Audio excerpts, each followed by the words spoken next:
से चतुर्वेद संघ की सेवा करना सबसे बड़ा पुण्य का काम है। आज साध्वी जी महाराज साहेब 69 यानी 79 वर्धमान तप की ओली 69। तो ये एक आप कल्पना कर सकते हैं कि 69 69 दिन तक रेगुलर तपस्या करना, ये कोई साधारण काम नहीं। साधारण आदमी ऐसा काम कर नहीं सकता है। और ऐसे काम करने से हमें ऐसी ऊर्जा मिलती है, चाहे करे, हमारे जैन धर्म कहते हैं कि करे, करावे और अनुमोदन करे, तीनों को समान फल मिलता है। तो इस दृष्टि से अगर हम देखें तो साध्वी जी महाराज ने किया और सब लोगों ने मिलके कराया और इसका अनुमोदन अम्बुज जी ने लिया, तो उनको भी उतना ही जैन दर्शन के हिसाब, गणित के हिसाब से उनको उतना ही लाभ मिलता है। और उसमें भी चतुर्वेद संघ का पदार्पण, ये तो हमारी जानकारियां यहाँ कम है, हम कम जानते हैं, लेकिन ये जो चतुर्वेद संघ होता है, इस संघ को 25वां तीर्थंकर के रूप में माना गया है। हमारे 24 तीर्थंकर होता है, लेकिन 25वां तीर्थंकर के रूप में माना गया है। हमारे शास्त्रों में ऐसे उल्लेख आता है कि मानवगढ़ का जो महामंत्री था उस जमाने में, ऐसे करीब समझ लिया 800 वर्ष पहले की घटना है ये।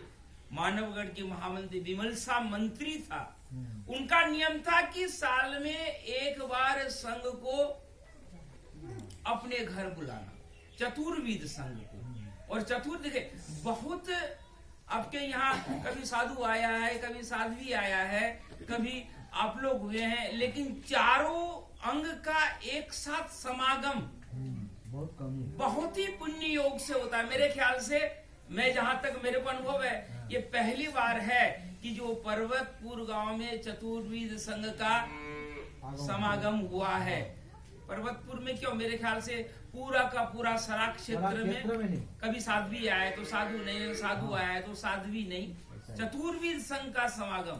तो कहते हैं कि चतुर्वेद संघ का चरण रज, ये विमल सा मंत्री जो था ना, उनका नियम था हर साल एक बार संघ को आमंत्रण देकर के अपने घर बुलाना, यथाशक्ति। हमारा शास्त्र क्या कि यथाशक्ति बहुमान, चाहे आप उसको पूरा का पूरा वेश देकर, कैसा कहा है कि पूरा का पूरा वेश कपड़ा, यानी सम्मान, जितना भी चाहे सम्मान करो, और या तो फिर एक सुपारी देकर के भी सम्मान कर सकते हैं। लेकिन चतुर्वेद संघ, और इतना ही नहीं, वो क्या करते थे जानते हो, कि जब संघ को बुलाते, संघ का आगमन होता, वहां पर जो भी मंगलिक वगैरह का कार्यक्रम होता, और संघ का विदाई होने के बाद वो अपने हाथ से वो अपने घर में क्या करते थे, झाड़ू निकालते थे। झाड़ू निकाल करके वो जो चरण रज है उसको सुवर्ण कलश में भर के रखते थे, और रोज सुबह उठ करके उस रज को मस्त, अपने बास्केट डलवाते हैं ना, तो उस रज को मस्त, आप कहोगे साहब ये कोई तरीका एक ऐसा क्यों हुआ? देखो हम जो भी हैं 10, 20, 50 आदमी हैं, इसमें कौन कैसा है कह नहीं सकते हैं। कोई समझ लीजिए कि देवलोक से आया हुआ आदमी होगा और कोई यहाँ से देवलोक में जाएगा। हो सकता है हमारे में से अगला जो तीर्थंकर बनने वाले हैं ना 24, उसमें से कोई एक हो, कोई एक गणधर हो, कोई एक महामुनि हो, कोई एक महान व्यक्ति हो, कब कौन, लेकिन सब आत्मा परमात्मा के बराबर है। देखिए अपनों का सम्मान तो सब करता है, मजबूरी में करता है। आपके घर में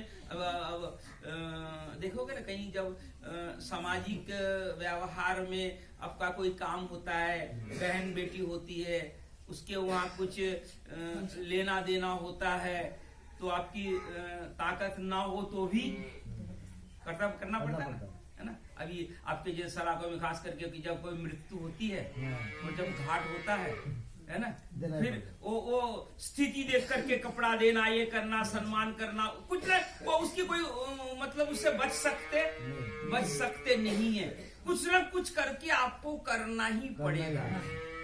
लेकिन ये चतुर्विध संघ जो है, जिसके साथ आपका कोई लेना देना नहीं है। और यहाँ पर सबसे बड़ी बात ये होती है, आपको व्यक्तिगत आमंत्रण, देखो हमारे यहाँ अभी ये परंपरा लोग कम समझते हैं।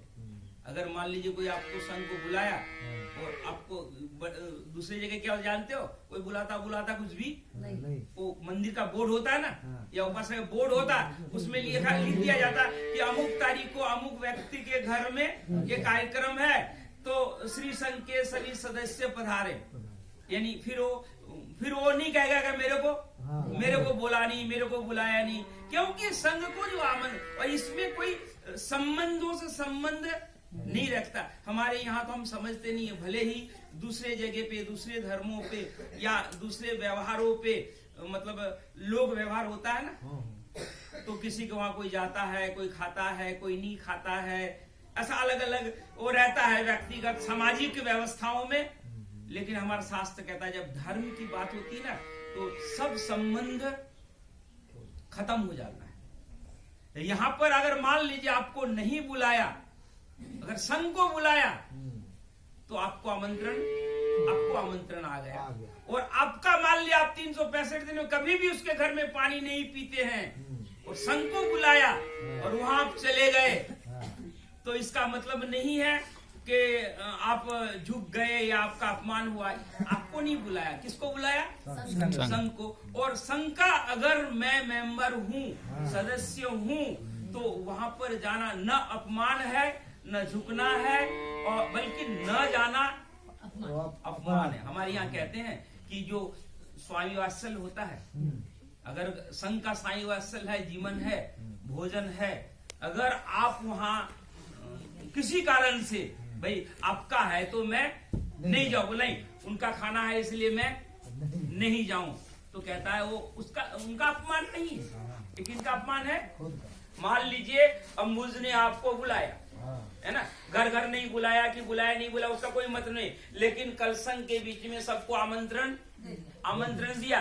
एक कल भाई साध्वी जी महाराज साहब का पारणा है, और पारणे के निमित्त संघ उनके घर पे आएगा और आप सबको आना है। सैद्धांतिक दृष्टि से कहते हैं कि आप ठीक है, कोई कारण से आप आ नहीं पाए, आने का आपका समय नहीं निकाल पाए, वह अलग चीज हो गया।